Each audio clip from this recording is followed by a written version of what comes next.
Hey guys, and welcome back to my channel for another video.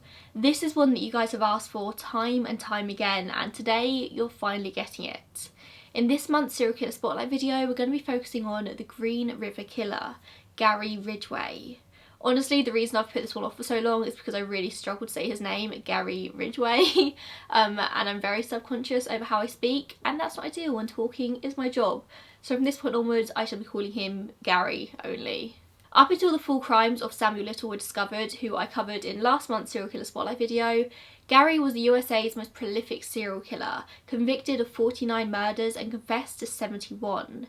He killed for 20 years without ever getting caught, possibly even longer. As always, we're going to look at every aspect of his life, from his childhood years right through to his conviction and now. I find it really interesting to look into the past of people like him. In most cases, it's always as if there's some kind of formula to creating a serial killer. We see similar stories time and time again, and this one is no exception. He was born on February 18, 1949 in Salt Lake City, Utah, as the middle of three boys to Mary and Thomas Ridgway. His childhood would not be a particularly happy one. Raised in Seattle, Washington, his mother was a dominant woman and his father was a meek, quiet man who just wanted an easy life, which Mary didn't particularly want to give to him. Stories from Gary's childhood are marred with violence and arguments. One story tells of Mary breaking a plate over her husband's head, only for him to simply get up and leave the room without saying a word. A very dysfunctional relationship, to say the least. In stories of his childhood, Gary's father doesn't crop up all that much, to be honest. He was a bus driver for most of Gary's childhood until he eventually got a job in a mortuary. Thomas would inadvertently fuel his son's later crimes when he would come home and tell stories about a co-worker who engaged in necrophilia with the bodies at the mortuary. Questionable stories to tell your growing son, who would later go on to fantasise about the idea throughout his teenage years, saying he loved the idea of having sex with somebody who was dead because you wouldn't get caught. No feelings, she wouldn't feel it. Gary's main problem though was his mother. Her domineering personality and need for confrontation overshadowed Gary's entire childhood.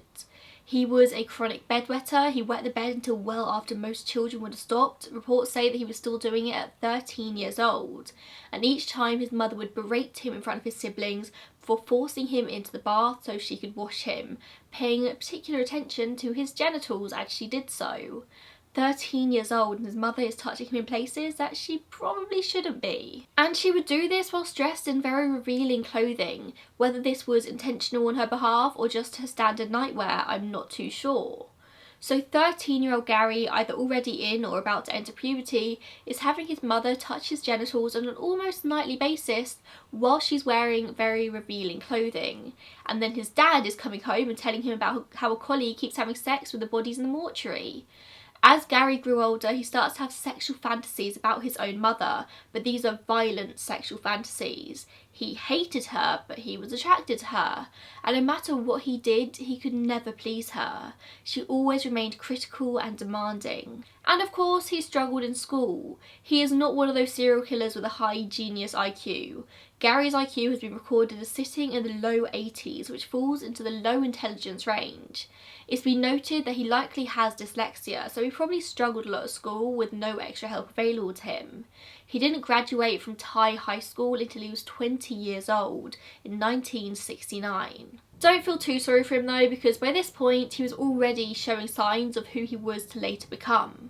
In previous videos I've mentioned the McDonald triad, which some people completely dismiss, but it's basically a set of 3 factors, and it has been suggested that if all 3 or any combination of any 2 are present in childhood, they are likely to display signs of violence later in life. The McDonald triad crops up often when you look at the childhoods of serial killers. Regardless of whether you believe it to be scientific or not, it's quite interesting that Gary displayed all 3 of the traits in the triad: bedwetting past the age of 5, animal cruelty, and setting fires. We've already discussed the bedwetting, but in his teenage years he was known to harm cats quite often, and he loved to set a fire. When he was around 16 years old, he stabbed a 6-year-old boy, he said, just to see how stabbing worked. He led the boy into the woods and stabbed him through his ribs and into his liver. The boy survived and said that Gary walked away laughing, but he was actually never arrested for this offence. Gary also later claimed that he killed when he was a teenager as well. He claimed that he had drowned a boy in a lake by wrapping his legs around his neck and holding him underwater. Now, whilst this has never been confirmed, public records do show that 2 young boys drowned in the lake the year that Gary said he did that. When he finally graduates high school at 20, Gary does 2 things. Within a year, in 1969, he joins the US Navy, deciding to join rather than get enlisted, and he marries Claudia Craig in 1970. This would be a relatively short-lived marriage, and their relationship seemed to consist mostly of sex. Gary always favouring more, let's say, adventurous sex. The bedroom was never enough for him, there always had to be another element to it. They favoured sex in parks and in wooded areas or in the car. It was likely this was just a marriage of convenience rather than anything else, Gary just thinking that the obvious next step in life was to get married, so he did it. During his time in the military, Gary was a frequent user of sex workers, despite having a wife at home. It's during this time that a lifelong obsession with sex workers began. 4 months after entering the military, he is caught gonorrhea, and he was reportedly furious about it, feeling as if he had been personally slighted. Regardless, he would continue having unprotected sex and undoubtedly passed it on to many others. Whilst Gary was playing away in Vietnam, it also seems that Claudia was being unfaithful back home as well. Court documents state that she had an affair whilst her husband was away. So in the summer of 1971, Gary was discharged from the Navy and returns to Seattle. Him and Claudia reportedly tried to salvage their marriage, but not all that hard. By the August, Claudia had moved to San Diego and in with a boyfriend who she would later marry. In September, Gary filed for divorce, and it would be finalised in January 1972. Claudia had a lucky escape, it seems, and Gary would speak bitterly of his divorce and his ex-wife in the future, claiming on occasion that she was a sex worker herself, which as far as I'm aware was not true. Growing up, it seems like his father also really hated sex workers, so this was ingrained in him from an early age. But then he goes to Vietnam and a sex worker gives him a STD, and this hatred just grows and grows and grows. It doesn't take Gary long to move on from his first failed marriage, and in December 1973 he marries Marcia Winslow. 2 years into the marriage, they have a son together named Matthew. By this point, Gary is working at the Kenworth truck factory, where he worked as a spray painter, and he would end up working there for years, up until the day he was arrested. This speaks a lot of the kind of person Gary was. Although he had a low IQ, he was good at his job, he was good at that repetitiveness. He rose through the ranks over the years and never pissing off the company too much. It was the kind of job that required a very steady hand and attention to detail, and he was meticulous and he had this huge amount of patience for his work. All skills which would have transferred well to his murders. Co-workers remember Gary as a social, friendly guy. He knew everyone and he was just part of the furniture at Kenworth. Despite the fact that by the mid-80s everyone had heard rumours that he'd been arrested previously for soliciting prostitutes, and there had been whispers of him being a suspect in the Green River killings, no one really thought much of it. He just wasn't that kind of guy. Although he was the kind of guy who would use break time to preach Bible passages to his co-workers, although they never recall it being any specific type of passage. He was very religious. After his son was born in 1975, Gary became, in the words of his wife at the time, fanatical about religion.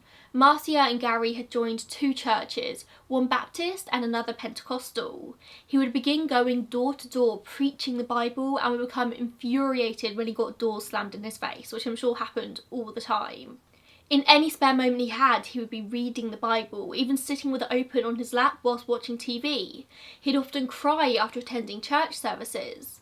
But all the while, he is obsessed with sex. His ex-wives would later speak about his insatiable sexual appetite, always wanting more and more adventurous sex, particularly outside in the nearby woods, where a large amount of his victims would later be found. He was also regularly using sex workers throughout this time. Whilst he was preaching the Bible, he was then driving down the strip and picking up sex workers. He would later say that they affected him as strongly as alcohol does an alcoholic. Marcia would also later say how she always struggled to accept Gary's relationship with his mother, because of course Mary Ridgway was still very much in their lives, just as controlling and domineering as ever. Mary constantly accused Marcia of not taking good enough care of Matthew. She controlled their spending and she would always have the final word in any household purchases. Like, this is her grown-up son and his grown-up wife with a child, and Mary would still be the one to control their finances. She would even still be the one to buy Gary his clothes, and Gary would never defend his wife. He stayed quiet in any matter to do with his mother, so Marcia was left to deal with her mother-in-law all on her own, which I'm sure wasn't easy. By 1980, their marriage had fallen apart. Gary's obsessive church-going had slowly tapered off over the years, and he started getting home from work later and later. Marcia filed for divorce in July 1980 and filed a restraining order, so Gary filed one himself in return. They both feared apparently that the other one was going to get violent. The divorce was finalised in May 1981 and Marcia got full custody of their son. Gary was ordered to make child support payments of about $275 a month, and he wasn't happy about it. But something you'll see time and time again when you research Gary is that he was actually a very good dad. He spent time with his kid and everyone says that they considered him to be a very good parent. Although it would later come out that he would often take little Matthew out with him and leave him in the car with a snack, whilst he would be just a few metres away murdering a woman. So, you know, probably not actually that great a dad. It was probably all just about keeping up appearances with him. He just wanted to seem like a good parent because good parents can't be murderers. In early 1981, before his divorce to Marcia was even complete, he joined a group called Parents Without Partners and would go on to date a series of girlfriends through this group. Although most would later note how all he seemed to want was sex outside, and he seemed to have little life outside of this, no friends to speak of. One of the girlfriends would later tell police how one night in April 1981, Gary turns up at 11 p.m. to a Parents Without Partners social function. He seems very upset and tells said girlfriend that he had nearly killed a woman. She assumed that he meant a sex worker but didn't really question it. This is before he is known to have really started his murders, which would commence the following year at an alarming pace. But before we begin talking about the murders, we have one final wife to talk about. Jumping ahead a few years, in 1987, Gary meets Judith Lynch. By this point, he's well into his murders, having killed at least 44 women in a 5-year span. After meeting Judith, he would only commit a few more murders of which he would be convicted. She says herself that she saved many people's lives just by being with him. He seemed to be more at peace with himself when he was with Judith. They married in 1988 and the couple bought a home in Des Moines in South 253rd Street where they would live for the next 9 years. Whilst many of his previous neighbours noted how Gary was a very private, introverted man who just seemed to want to be left alone for the most part, once he moves here he becomes more extroverted, going out of his way to chat to his neighbours. He was described as overly friendly by some and was known to have an obsessive interest in gardening.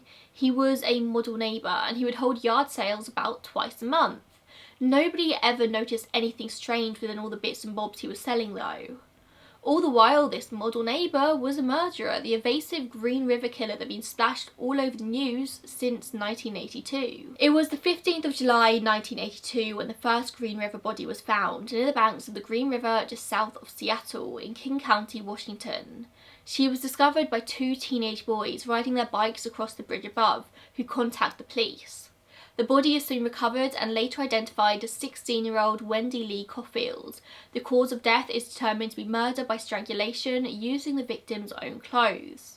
Wendy was a troubled teen. She dropped out of school after her parents' divorce and her mother constantly moved between low-rent apartments. Sometimes they were even homeless as they had very little money. She began working as a sex worker, wandering the SeaTac Strip, standing for Seattle Tacoma. The strip is something you'll hear of a lot in the story. Almost every single victim disappeared from this same stretch of road, and Wendy was just the beginning.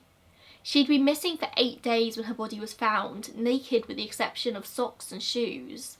The rest of her clothes were knotted around her neck like a ligature. Not much was thought of it when Wendy's body was discovered. It was sad for sure, but she was a sex worker who was just clearly killed by a John and her body thrown into the river.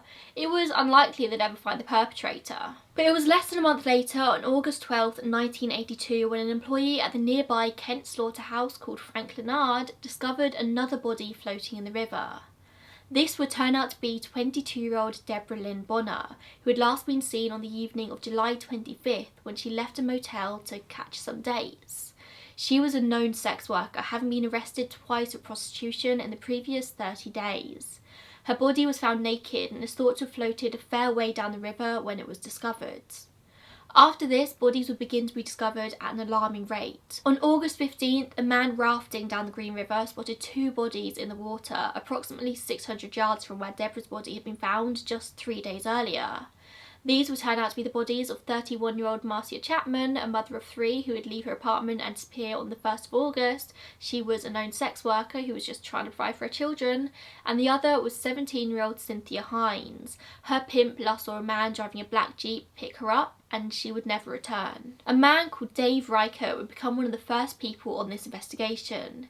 He receives a call that 2 more bodies have been found in the Green River, so he heads straight down there. Only in attending the scene, he inadvertently comes across a 3rd body on the banks of the Green River. This was 16-year-old Opal Mills, and her friends later reported that she'd been involved in sex work. All 3 women had been strangled, and 2 out of the 3 had semen recovered from their bodies. The case immediately becomes a serial killer case. It's inevitable that all 3 bodies and the 2 that have been found previously are connected. King County's detectives formed the Green River Task Force, announced at a press conference on August 16th, and they dubbed the murders the Green River Killings. Dave Reichert soon contacts Bob Keppel, a criminal investigator, and in the early days of the investigation they had essentially nothing, just bodies turning up again and again. All the while, the Green River Killer is still active, still killing on a regular basis. From August 1982 until March 1984, there's barely a 2-week gap between any murders. Gary is a busy man and somehow constantly evading capture. Most of the victims were sex workers or young runaways who worked or hitchhiked along an area of Pack Highway, Highway 99, known as the SeaTac Strip. Most of the victims were sex workers or young runaways who worked or hitchhiked along an area of Pack Highway, Highway 99, also known as the SeaTac Strip, which was essentially a strip of topless bars, strip clubs and cheap hotels. It wasn't an area that you wanted to wander around alone at night, but for the Green River Killer, this area proved to be a great hunting ground, because really nobody was paying all that much attention to sex workers, and no one wanted to really. The world of sex work and pimps was so far removed from most that most of the time even the police didn't want to deal with them. But when the task force came around and every victim at this point had been involved in sex work, it became of the utmost importance that the police inserted themselves into that world, spoke to as many people as possible to see if anybody knew anything, and importantly to warn women to be careful about whose cars they're getting into. But at the end of the day, most of the time the task force wouldn't know a victim was a victim until their body was discovered. As the Green River Killer, Gary operated very similarly to Samuel Little, who I spoke about in last month's serial killer video. He would target these vulnerable people on the outskirts of society, people who most likely would not be reported as missing, or if they were, they would just be dismissed as a runaway or a sex worker. Whilst the task force did take this investigation very seriously with the discovery of the bodies, the fact is that they weren't actually looking for specific people. They weren't expecting specific people to turn up in the early days because they didn't know who was missing, if anybody was. Because the girls would go missing and nobody would report a thing. Their pimps would want to say, because then they'd get in trouble. Their friends just assumed that maybe they'd got themselves into a bind and would be back in a few days. And if they were reported missing, the police generally didn't really care. And as this was the early 80s, there was no DNA profiling, no sophisticated computer systems to help them out. The police had to rely on good old-fashioned police work to get them through. And all in all, good old-fashioned police work would fail them. The killer wouldn't be apprehended until 2003. By the end of 1982, 6 bodies had been found. And it was also in 1982, in the May, that Gary had been arrested for the first time on charges relating to prostitution. This is before the first body in the Green River had even been found. By the end of 1983, there had been a further 14 bodies found scattered around Kings County. By the end of 1984, there were 14 more again. As the numbers rose, it seemed like the MO changed. At first, most of the victims found had died of manual strangulation, but over time he began using ligatures, ropes, belts, clothing. He would later say that this is because he found he was getting too injured, too many cuts and bruises when he strangled them manually. It was easier for the victims to fight back, so he switched up his technique. The bodies would be dumped in what he would later call clusters. A number of bodies tended to be dumped in the same area around the same time. And although the killings were called the Green River Killings, it was only really the first few bodies that were dumped in the river. It seems as soon as Gary knew the police were onto him, he changed his dump site, opting instead to leave them in wooded areas around the Green River and the Seattle-Tacoma International Airport. When the bodies were found, they would usually be naked, sometimes in posed positions. The areas the bodies were found were sometimes littered with gum, cigarette butts, food and road maps. Now, the police knew Gary's name early on in this investigation. He first emerges as a potential suspect in the case in 1983, after the disappearance of 18-year-old Marie Malva. She disappeared on April 30th, working on the strip whilst her boyfriend Richie watched closely from his car. A truck stops and Marie gets in and Richie follows closely behind, as he always did. He can clearly see a struggle in the truck, Marie gesturing that she wants to get out, and she looks upset. But he actually loses the truck at a red light and he watches it drive in the direction of the Green River. He drove back to the car park to wait for the truck to bring Marie back, but it never does. Richie had a clear description of this truck, but was hesitant to go to the police because they had been engaged in illegal sex work. After 4 days, he does go to the police though to report Marie as missing, but he doesn't tell them the whole truth about what they've been doing. If he had, the whole case would likely been handed straight over to the task force and been taken a lot more seriously than it was, but the police just thought that she was a runaway. So Richie also eventually has to tell Marie's father, Jose, what had happened. He demands that Richie takes him to where Marie had disappeared before they drive around the area for hours with Marie's brother James, looking for any sign of Marie or the truck. Eventually they turn down this hidden residential street, a small cul-de-sac, purely by chance, but they spot the truck in the driveway of a house down the north end of the street. And it's easily identifiable by a primer splotch on the passenger door that Richie had noticed the night that Marie went missing. They immediately call the police department, and so 2 detectives turn up and knock on this front door. And who answers? Gary. They speak to him, who didn't strike the police as nervous in any way, confused and curious more as to why they were there. Gary tells the police that no girl has been in his house or his truck, he lived alone, and that was good enough for them. They just accept it and leave. These detectives were slow to pass the name onto the Green River Task Force, and it's not until November 1983, 7 months later, that the King County Police interview Gary for the first time about the killings. Of course, he denied everything, and there was no actual evidence to link him to Marie, but now they know his name. Marie's remains wouldn't be found until September 2003. It wasn't long after Gary had the police knock on his door in early May that a particularly strange body turned up. Just 5 days later, on the 8th of May, the body of 21-year-old Carol Ann Christensen is found in a wooded roadside area in Maple Valley. She had been strangled with a fishing line and a paper sack had been placed over her head, and she had been left in a totem-like position. A trout was placed on her neck and another on her left shoulder. A wine bottle was left balanced on her belly and a mound of sausage was found near her body. It was just this very strange tableau. The task force suggested that the killer was mocking them, trying to confuse them. If they had received Gary's name by this point, maybe they would have made a connection to the police turning up at his door just a number of days earlier. This scene may have actually been a very odd biblical reference to the Last Supper, especially considering Gary's fanatical religious beliefs at this point. In November 1983, 21-year-old Kim Nelson goes missing from Seattle. She got into a truck, never to be seen again. But a friend called Paige thought she got a good look at the man Kim went off with that night, and she was later questioned by the police. Paige was on her own date at the time Kim went missing, but several nights later, whilst Paige was working on the street, a man driving a pickup truck approached her and asked for a car date, and also asked Paige where her tall, blonde friend was, which was an obvious reference to 6-foot-tall, very blonde Kim. Paige immediately gets a very bad feeling about this man and suspects that he was probably the one responsible for Kim's disappearance, so she refused to go with him.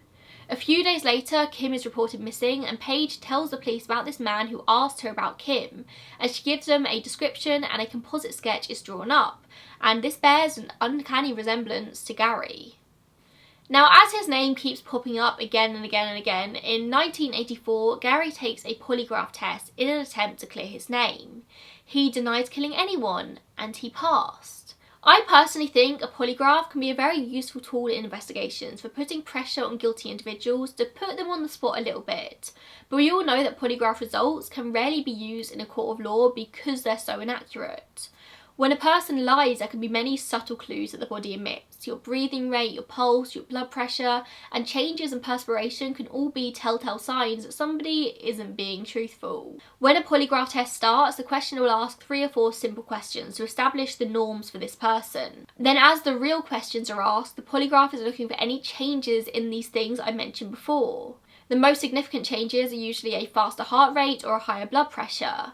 However, if somebody isn't particularly concerned that the crime they're committing is wrong, just like Gary, then they probably won't get too hot and bothered when answering questions about it. So Gary easily passes this polygraph test. He's calm, cool and collected. People continue disappearing and bodies keep getting found at an alarming rate. In 1984, another task force is formed, with investigators believing they have one of the worst serial killers of all time on their hands. They weren't wrong. I can imagine the investigation was incredibly frustrating. New bodies turning up constantly, but they can just never catch him in the act. Gary was methodical, smart about his murders. If a victim scratched him, he would cut her fingernails before dumping the body. If his truck left tyres near the dump site, he would change them. He would plant evidence to throw the police off his trail on purpose. He murdered and dumped at least 49 people, and never once was he caught in the act, despite the enormous police presence now in the wooded areas of King County. The task force was kind of at a loss. They just couldn't catch this perpetrator. They were spending so much time retrieving the bodies, they had little time to actually chase the killer. Enter Ted Bundy. In the mid-80s, Dave Reichert receives a letter from Bundy, who was on death row in Florida.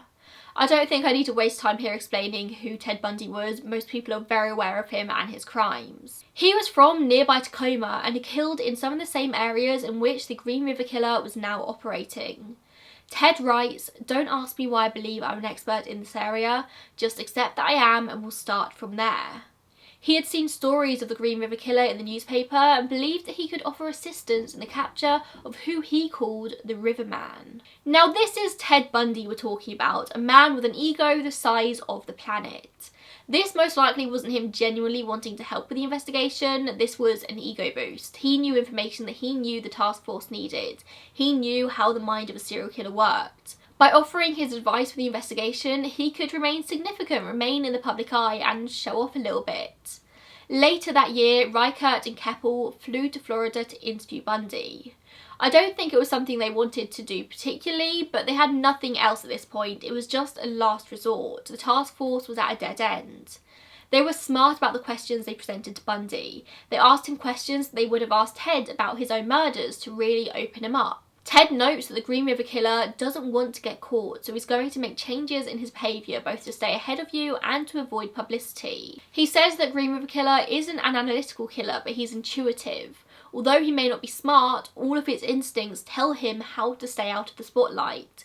This is a born killer. Bundy also notes how the dump sites would be significant to the killer. They thought he would be returning to each dump site at least once to have sex with the bodies. He suggests that the next time the task force find a fresh body, to wait it out and watch. The killer would return. And so this is what the task force do, although they're never successful in catching Gary red-handed. It would later turn out that Bundy was right. Gary saw his dump sites as sacred and would often return to the bodies to engage in necrophilia. But Ted Bundy wasn't the only big name to get involved in this case. John Douglas, the man on whom Mindhunter's Holden Ford is based, was an agent with the FBI's Behavioural Science Unit. In the summer of 1982, after just 5 of the bodies had been discovered, a psychological profile of the Green River Killer was written by Douglas. It was 12 pages long and fairly vague, based only on the crime scene photos. According to investigators, the profile at this point could have fit half the men in Kings County. It wasn't until 1984 that the profile was revised to be more accurate. And although this profile was helpful, the investigators said they weren't putting too much stock into it. The profile was simply used to rank suspects into a high, medium and low priority, a way to categorise when there are thousands of potential suspects. For years they kept this sort of categorisation, A, B, C. Turns out that Gary didn't actually fit this profile too closely though. It states that all 29 killings, that's all they had at this point, were the work of one person, illustrated in the use of body clusters, each scene being similar to the last. It states average or slightly higher intelligence, divorced, low self-esteem, a large man in good physical condition, white, no racial preference in his choice of victims, mid-20s to early 30s, and he came from a family background of marital discord, shy with strong feelings of personal inadequacy. These are just a few of the things the profile points out. It's quite broad. As we know, Gary was not of average or high intelligence. He was divorced. We can't really be sure about the self-esteem. Some say that he was quiet, others describe him as a chatty introvert. It seems that he adapted himself to what situation he was in at the time. He was not a large man, about 5'10", and of average weight, and rather unassuming in appearance. He was also 33 years old when the murders began, and we all know that he didn't have a great parental upbringing. As with any profile, it has its hits and misses, and it was helpful to the police. I could spend half an hour going through every single point, but instead I'll leave a link down below so you can see every point listed on the profile if you're interested. By mid-1984, it seemed like the Green River Killer had gone quiet. Since his marriage to Judith, Gary just hadn't really been killing at the same rate anymore. Cindy Ann Smith disappeared in March 1984, but then the next girl, Patricia Barsack, doesn't disappear until October 1986. That's a 2.5-year lull. Now bear in mind that these are only the murders he was convicted of, and there may well have been victims in these 2.5 years, but there's no denying he did slow down significantly. He was killing every 2 weeks at one point. There was one more victim in 1987, one in 1990 and one in 1998, and 3 unidentified Jane Does which may have died at any point he was active. In 1987, the leadership of the task force changed hands, as did the entire direction of how this investigation was conducted.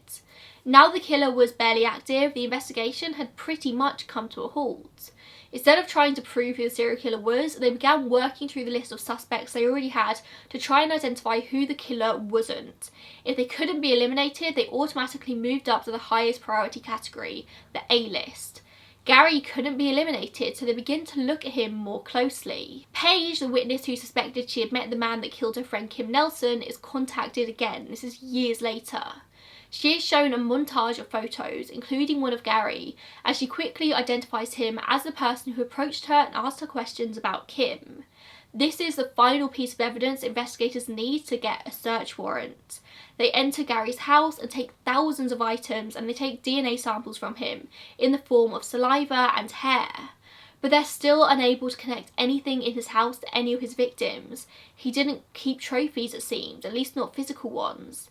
And of course, in 1987, DNA technology still wasn't really a thing, but they keep his samples on file for the next 14 years, just in case. But then the investigation slowly begins to shut down.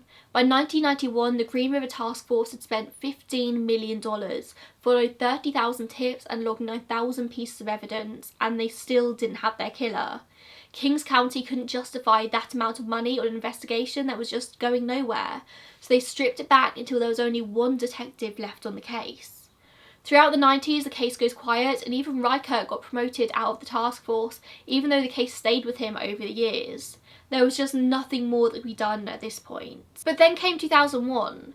Finally, science has reached a point where DNA testing is possible, and the Kings County Police start working through some old cases where they believe DNA could be the key to solving them, and the Green River case is top of the list. In 1987, they'd asked Gary to chew on some gauze, which had been preserved in evidence for the past 14 years.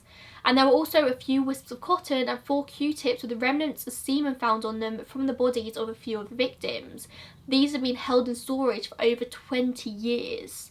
Earlier attempts at testing this DNA had failed, and therefore they'd only been left with a few very precious bits of DNA. Finally, in August 2001, they were able to confirm with certainty that it was a DNA match.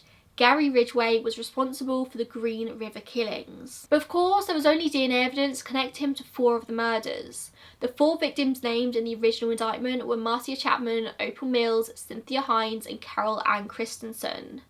But he wasn't immediately arrested. The task force is reformed and Gary is just put under surveillance. They want to build as strong a case against him as possible before they arrest him. They want to see if he incriminates himself in this time. On the 16th of November, Gary leaves work at 3 p.m. and heads to the strip to get a date. After all these years, he's still using sex workers. He's actually arrested then on a loitering with prostitution charge. He's let go. They want to continue watching him. But eventually it's decided that it's too dangerous to keep him on the streets anymore. People's lives were at risk here.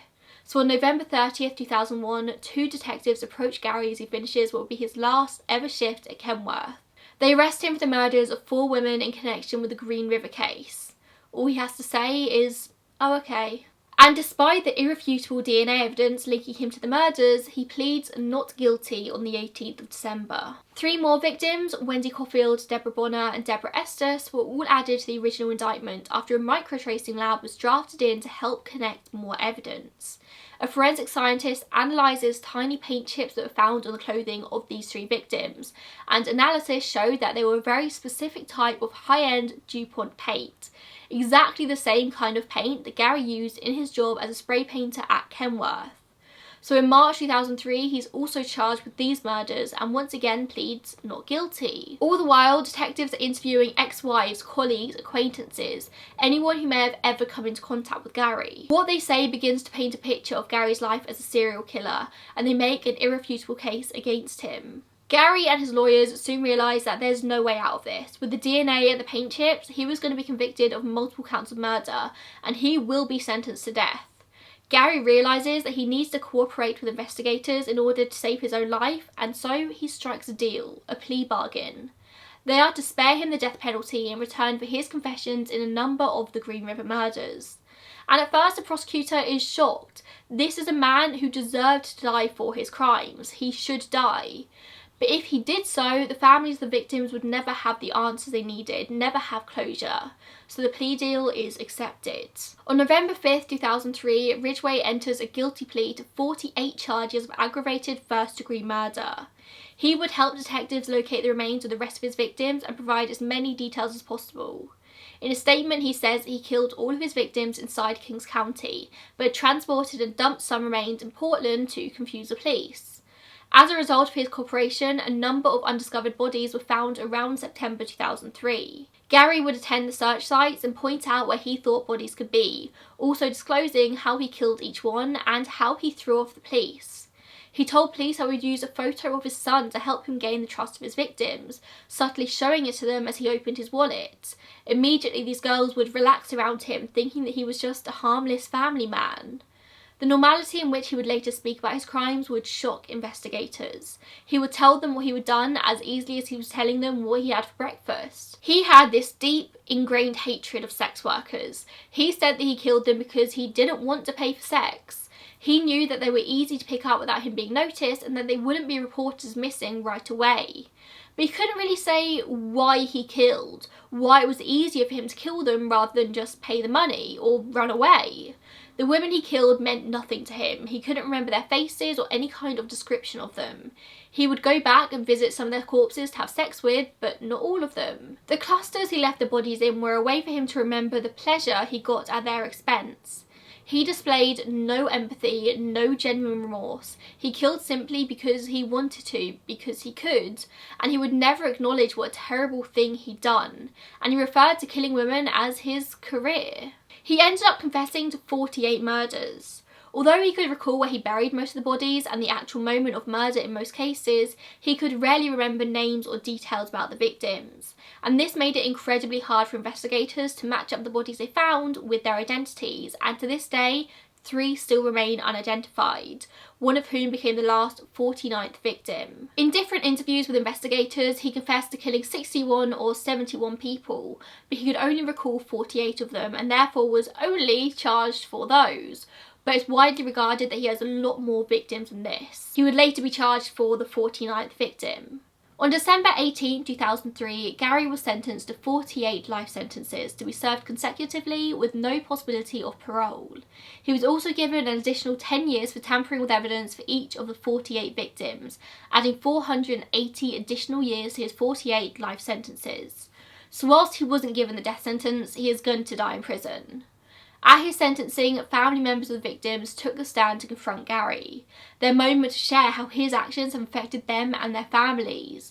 This went on for 3 hours, full of emotional monologues, most of which mentioned something along the lines of how they hope he burns in hell, how he is a devil, and he showed zero emotion. Only when the father of 16-year-old Linda Rule took the stand and gave Gary his forgiveness did he show any emotion.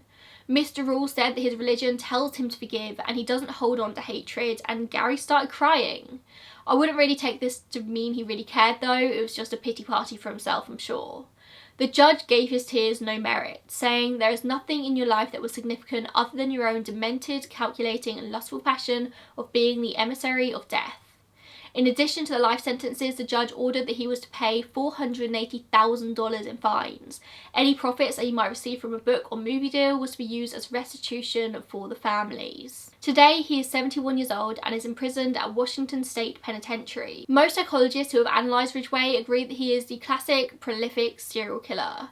He was organised, methodical. It's as if he had read the book on how to be a serial killer and he just followed it by the word. He had a complete lack of understanding of what it would feel like to go through what he put people through, a complete lack of empathy. The victims didn't mean anything to him, in comparison with killers such as Samuel Little, for example. I've mentioned him a lot in this video, who reportedly killed to keep the victims with him, so he says. The victims meant nothing to Gary, that wasn't his motive. He killed because he could, because he wanted to. There wasn't much thought behind it. There was a thrill in the murder for him, and he would later claim that he hated having to actually dispose of the bodies because that was an inconvenience to him. And eventually he admitted to partaking in necrophilia, returning and having sex with his victims after they were dead, but at first he wouldn't talk about it. Whilst the standard stereotype of a serial killer is the loner, no friends, no family, unable to hold down a job, Gary was the opposite. He was active in the community, he was chatty, polite, and had several long-term relationships over the years. He was able to hide under this guise of being a religious family man. He was an innocuous guy, not the kind of person anybody would particularly pay attention to, and he used this to his advantage. He rarely missed work, he paid all of his bills on time, he spent time with his family. Everything, including his murders, was just compartmentalised. I wasn't able to find any reliable sources online which mentioned any particular psychological diagnoses, but I'm sure he had a few. So that's the story of Gary Ridgway. It's so hard to say, but I suppose he doesn't even deserve to have his name pronounced properly, so I don't even care. He is going to die in prison, hopefully soon. He's 71 years old. I hope he's having a terrible, terrible time in there. He had no remorse, just he felt nothing. Everything he did was just a guise, and that makes it so scary because he could be anyone. Even when there are rumours flying around that Gary was a suspect in the Green River killings, people still didn't care because they didn't think it was him. Like, that's how good he was at pretending. It's terrifying. At least 49 people died at his hands. These are people who are already on the outskirts of society, already shunned away from public, who are having to use sex work just to make ends meet. And then they have to end their lives in such an undignified way. It makes me feel sick. Thank you so much for watching this. Let me know who you want me to talk about in next month's video, and I will see you then. Bye guys.